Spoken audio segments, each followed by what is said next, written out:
নমস্কাৰ প্ৰিয় বন্ধু বান্ধৱীসকল কেনেকৈ ঘৰতে প্ৰস্তুত কৰা দৰৱৰ দ্বাৰা এজন মদ আসক্ত বা নিচা আসক্ত ব্যক্তিৰ পৰা নিচাৰ প্ৰতি আসক্ত আঁতৰ কৰিব পাৰি আপোনাৰ স্বামী পুত্ৰ বা আত্মীয় কোনোবাই যদি মদ বা নিচাজাতীয় দ্ৰব্য যেনে ধৰক মদ ভাং ড্ৰাগছ আদি আসক্ত হৈ সেই নিচাজাতীয় দ্ৰব্যসমূহ সেৱন নকৰাকৈ থাকিব নোৱাৰা হয় তেনে তেওঁলোকক কেনেকৈ আঁতৰ কৰিব সেই বেয়া অভ্যাসৰ পৰা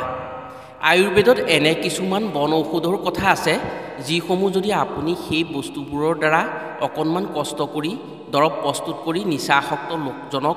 মনে মনে খুৱাব পাৰে বা তেওঁ নিজে খাব পাৰে তেনে সেই ব্যক্তি খুব কম সময়ৰ ভিতৰত মদৰ প্ৰতি আসক্ত নাইকিয়া হ'ব আৰু সেই ব্যক্তিয়ে সেই মদৰ প্ৰতি ঘৃণাভাৱ আহিব তেওঁৰ মনত সেই মদৰ পৰা তেওঁ আঁতৰি পৰিব বহু মানুহে নিচাজাতীয় দ্ৰব্য ব্যৱহাৰ কৰে যদিও কিছু লোকে সেই নিচাজাতীয় দ্ৰব্যৰ পৰা এটা সময়ত আঁতৰিব বিচাৰে কিন্তু তেওঁলোকে চেষ্টা কৰিও এৰিব নোৱাৰে পাছলৈ গৈ গৈ নিচাজাতীয় দ্ৰব্য নোখোৱাকৈ তেওঁলোক থাকিব নোৱাৰা হয় শেষত এই বদ অভ্যাসৰ বাবেই নানা বেমাৰ ব্যাধি আৰু দুখ যন্ত্ৰণা ভুগিবলগীয়া হয় সেই ব্যক্তিয়ে এনে ক্ষেত্ৰত যদি আয়ুৰ্বেদত থকা এই বন ঔষধ তৈয়াৰ কৰি খাব পাৰে তেনে তেওঁলোকে আগন্তুক দিনত নিজৰ পৰা মদৰ আসক্ত নাইকিয়া কৰিব পাৰিব আৰু নিচাজাতীয় খাদ্য খাবলৈ তেওঁলোকৰ ইচ্ছা নোযোৱা হ'ব দেখা যায় যে বহু মানুহৰ ঘৰত এটা চিন্তা হয় যে নিজৰ স্বামী বা সন্তানে মদ বা অন্য নিচাজাতীয় দ্ৰব্যৰ প্ৰতি আকৰ্ষিত হৈ সেই দ্ৰব্য খাই আহি ঘৰত কাজিয়া পেচাল কৰে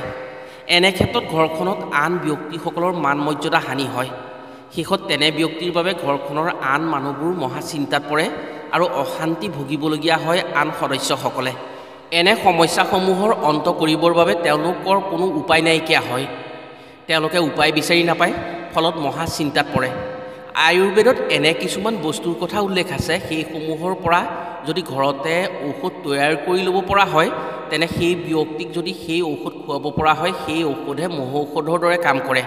আৰু সেই ঔষধ তৈয়াৰ কৰি সেই ব্যক্তিক সুপথলৈ আনিব পাৰি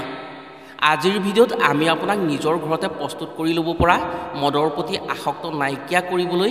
এনে 4বিধ ঔষধৰ কথা ক'ম যি কথা আপুনি জানিলে আচৰিত হ'ব ঘৰতে থকা বস্তুৰ দ্বাৰাই যদি আপুনি নিচা আসক্ত ব্যক্তিক সেই ঔষধ খুৱাব পাৰে তেনে সেই ব্যক্তি লাহে লাহে দেহত নিচাজাতীয় দ্ৰব্যই সৃষ্টি কৰা এলকহল নাইকিয়া হ'ব আৰু এলকহল দূৰ হোৱাৰ পাছত তেওঁলোকে যিকোনো নিচাজাতীয় দ্ৰব্যৰ পৰা নিজে নিজে আঁতৰি আহিবলৈ বাধ্য হ'ব সদায় আপোনাৰ ঘৰত থকা কেইটামান বস্তুৰ মিশ্ৰণৰ দ্বাৰাই যিমান মদ আসক্ত ব্যক্তিৰ হ'লেও সেই মদ এৰুৱাবলৈ আপুনি সমৰ্থন হ'ব পাৰিব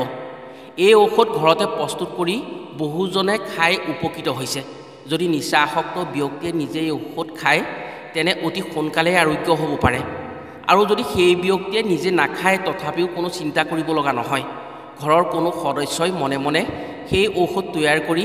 সেই ব্যক্তিৰ খাদ্যৰ লগত যদি সেই ঔষধ খুৱাব পাৰে তেনে 15 দিনৰ ভিতৰত সেই ব্যক্তিয়ে মদৰ প্ৰতি থকা আসক্তি নিজে নিজে এৰি দিব তেওঁ মদ দেখিলে ঘৃণা কৰিবলৈ বাধ্য হ'ব আৰু তেওঁ মদৰ আসক্তিৰ পৰা বাচি যাব যিসকলে এই সমস্যাৰ লগত যুঁজি আছে সেইসকল লোকেহে ভুক্তভোগী আৰু সেইসকল লোকেহে জানে এজন মদ আসক্ত ব্যক্তি যদি ঘৰত থাকে তেওঁলোকে কিমান সমস্যাত পৰিব লগা হয়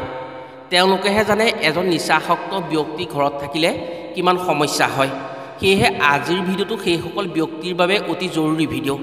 যিসকলৰ ঘৰত নিচাৰ প্ৰতি আসক্ত হৈ কোনো সদস্যই ঘৰত অশান্তি কৰি থাকে বা যিসকলে এই নিচাৰ দৰে ভয়ংকৰ সমস্যাৰ পৰা আঁতৰ হ'ব বিচাৰে সেইসকলৰ বাবে আজিৰ ভিডিঅ'টো অতি আৱশ্যকীয়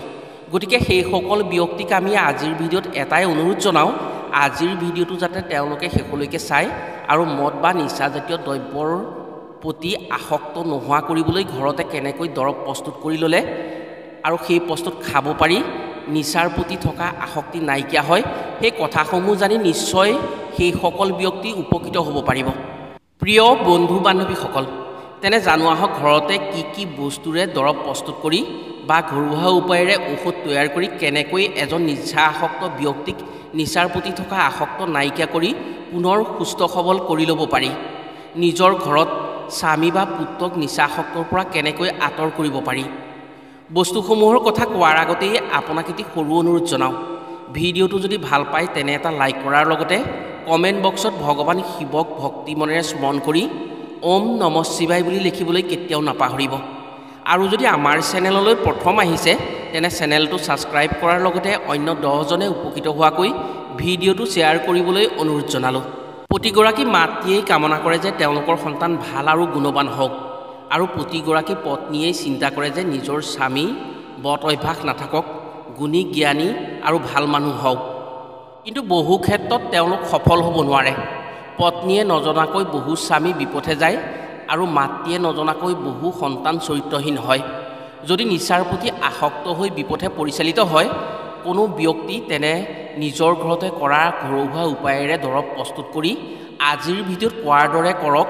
নিচামুক্ত হৈ ঘৰত সুখ শান্তি হোৱাৰ লগতে সেই সন্তান আৰু স্বামী মদ বা নিচাজাতীয় দ্ৰব্যৰ প্ৰতি আসক্তি একেবাৰে নাইকিয়া হ'ব। 1 নম্বৰতে হৈছে আপোনাৰ স্বামী বা পুত্ৰই যদি মদ বা অন্য নিচাজাতীয় দ্ৰব্যৰ প্ৰতি আসক্ত হৈ আপোনাৰ কথা নামানি সেইসমূহ সেৱন কৰি বিপথে পৰিচালিত হয়, তেনে আপোনাৰ ঘৰতে এই ঔষধ তৈয়াৰ কৰি ঘৰুৱা পদ্ধতিৰে খাবলৈ দিয়ক। খুব কম দিনৰ ভিতৰত তেওঁলোকে মদ এৰিবলৈ বাধ্য হ'ব। যদি নিজে খায় তেনে কোনো কথাই নাই, যদি নিজে নাখায় তেনে আপুনি কিবা বুদ্ধি কৰি খুৱাব পাৰিলে এনে সমস্যাৰ পৰা মুক্ত হ'ব পাৰিব। ঔষধটো প্ৰস্তুত কৰিবলৈ আপোনাক 20ৰ পৰা 30টা তুলসী পাত লাগিব, 50 গ্ৰাম আদা আৰু 1 চামুচ চেনি ল'ব। আদা আৰু তুলসী পাতখিনি চাফা পানীৰে ধুই ল'ব। এটা পাত্ৰত একাপ পানী লৈ তিনিওটা বস্তু একেলগে সিজাই দিব। চেনি, আদা আৰু সেই তুলসী পাত একেলগে সিজাই দিব। সেই বস্তুকেইটা ইমান সময় সিজাব যাতে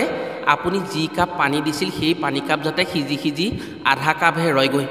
ইয়াৰ পাছত আপুনি এখন চাফা কাপোৰ বা চেকনিৰে চেকি পানীখিনি পৃথক কৰি দিব। দেখিব আপুনি যিখিনি পানী দিছিল সেই পানীখিনি বৰণ মতিয়া হৈ পৰিছে।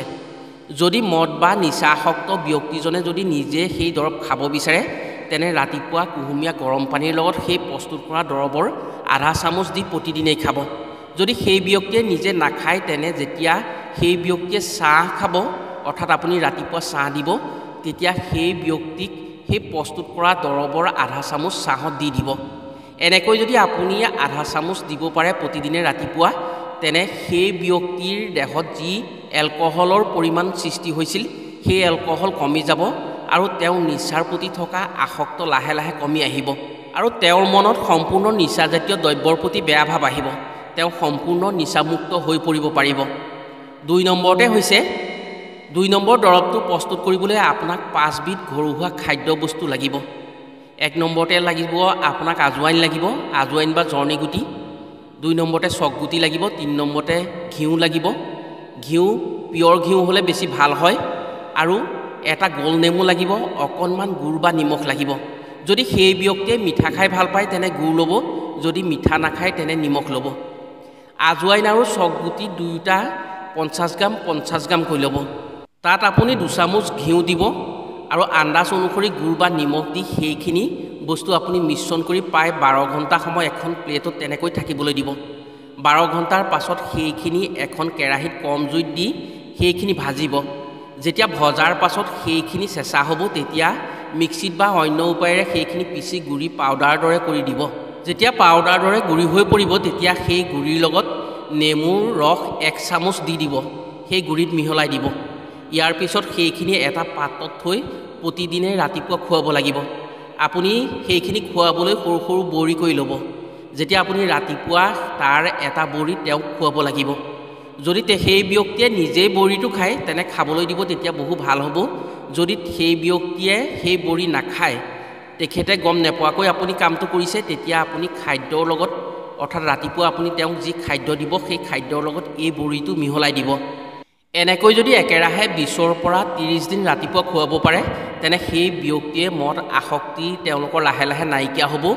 মদ বা নিচাজাতীয় কোনো বস্তু দেখিলে তেওঁলোকৰ ঘৃণা আহি অকালি ভাৱ আহিব। এই দৰৱ ব্যৱহাৰ সকলো ব্যক্তিয়েই কৰিব পাৰে। এই দৰৱ কোনো পাৰ্শ্বক্ৰিয়া নাই। এনেকৈ নিজৰ ঘৰতে প্ৰস্তুত কৰি খাব পাৰিলে দেহত এলকহলৰ পৰিমাণ কম হয়। মদ বা নিচাজাতীয় দ্ৰব্যই একো অনিষ্ট সাধন কৰিব নোৱাৰে। 3 নম্বৰ, আপুনি দৰৱটো সৃষ্টি কৰিবলৈ আপোনাক লাগিব জিৰা গুটি, জালুক আৰু অকণমান মৌজোল। আপুনি 1 চামুচ জিৰা গুটি পিচি ল'ব আৰু আধা চামুচ জালুক পিচি সেইখিনি আপুনি 1 চামুচ মৌজোলৰ লগত ভালদৰে মিহলাই ল'ব। সেই তিনিওটা ভালদৰে মিহলাই যদি আপুনি নিচাসক্ত ব্যক্তিক ৰাতিপুৱা এগিলাচ কুহুমীয়া পানীৰ লগত প্ৰতিদিনে খুৱাব পাৰে তেনে তেওঁলোকৰ যি এলকহল সৃষ্টি হৈছিল সেই এলকহল লাহে লাহে কমি আহিব আৰু তেওঁলোকে মদৰ প্ৰতি যি আসক্ত হৈ পৰিছিল সেই আসক্ত নাইকিয়া হৈ পৰিব লাহে লাহে তেওঁলোকে মদ এৰি দিবলৈ নিজে নিজে বাধ্য হ'ব 4 নম্বৰ উপায়টো কৰিবলৈ আপোনাক লাগিব তেতেলীৰ টেঙা আৰু গুড় এইটো বস্তু সকলো মানুহেই খাব পাৰে আপুনি পকা তেতেলী আনি ঘৰত ৰাখি ল'ব যেতিয়া আপুনি নিচাসক্ত ব্যক্তিয়ে পানী খাব বিচাৰিব তেতিয়া 1 চামুচ তেতেলী আৰু 1 চামুচ গুড় এগিলাচ পানীত মিহলাই চৰবত বনাই খাবলৈ দিব এই উপায় গৰম দিনত কৰিলে বেছি ভাল হয় যদি তেতেলীৰ লগত গুড় মিহলাই চৰবত কৰি দিনটো 3-4 গিলাচ খাব পৰা হয় তেনে সেই ব্যক্তিয়ে মদৰ প্ৰতি থকা তেওঁৰ আসক্তি নাইকিয়া হৈ পৰে মদৰ কথা তেওঁৰ মনত পৰিলেই তেওঁলোকৰ মনলৈ মদৰ প্ৰতি বেয়া ভাৱৰ সৃষ্টি হয় প্ৰিয় বন্ধু বান্ধৱীসকল এইসমূহ হৈছে ঘৰুৱা উপায়েৰে মদ বা অন্য কোনো নিচাজাতীয় দ্ৰব্যৰ প্ৰতি আসক্ত হোৱা ব্যক্তিক আঁতৰ কৰিব পৰা একেবাৰে সহজ উপায় ইয়াৰ কোনো পাৰ্শ্বক্ৰিয়া নাই যদি আপোনাৰ স্বামী পুত্ৰ বা ঘৰৰ আন সদস্যই মদৰ প্ৰতি বা অন্য নিচাজাতীয় দ্ৰব্যৰ প্ৰতি আকৰ্ষিত হৈ বেয়া পথেৰে গতি কৰিব বিচাৰে তেনে বিনা ভয়েৰে আপুনি এইসমূহ কাম কৰিব পাৰে এটা কথা ঠিক এজন ব্যক্তিক যিকোনো এটাহে ঘৰুৱা উপায় কৰি খুৱাব একেলগে এটাইকেইটা ঘৰুৱা উপায় কৰি আপুনি নুখুৱাব এটাত যদি ভাল নহয় তেতিয়াহ'লে অন্য এটা উপায় কৰিব পাৰে আশা কৰিছোঁ এই উপায়ৰ জৰিয়তে নিশ্চয় উপকৃত হ'ব পাৰিব আজিলৈ ভিডিঅ'টো ইমানতে সামৰিছোঁ পুনৰ অন্য এটি ভিডিঅ'ৰ জৰিয়তে লগ পোৱাৰ প্ৰতিশ্ৰুতিৰে আজিলৈ আহোঁ সকলো ভালে থাকক সুস্থ থাকক ধন্যবাদ